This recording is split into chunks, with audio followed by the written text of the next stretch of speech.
I've read through the 79-page report, and it identifies several ways in which the city of San Diego was not prepared for that kind of emergency. How would you grade the city's response to the floods on the day of and the weeks that followed? 0. From 0 to 10, 0. Can I go below that? Monica Garcia saw how the January 2024 floods devastated her family. Her mother and 5 relatives forced to evacuate their home on Beta Street. We were all homeless at that point, and that's what made it even worse because you didn't know what to do. That feeling conveyed through a recent audit, 79 pages revealing what went wrong with the city of San Diego's response. While it says the city effectively managed the immediate emergency, the long-term response was flawed. For example, it says resource flyers contained errors or just flat-out inaccurate information when translated from English to Spanish, if they even got into the hands of the public. If you were there at the moment, you got it.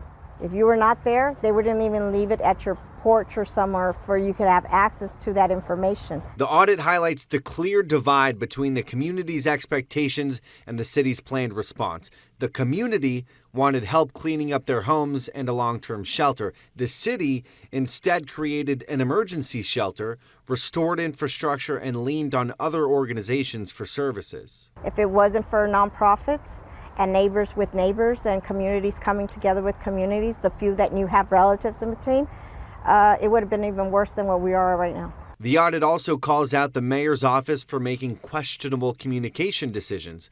Mayor Todd Gloria telling ABC 10 News, with a disaster of this magnitude, there will inevitably be lessons learned and adjustments will be made.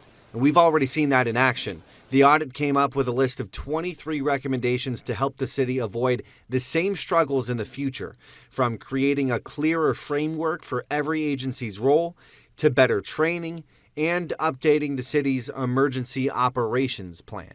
City officials agreed to implement every single one of them. This report now goes before the audit committee next Friday. Max Goldwasser, ABC 10 News.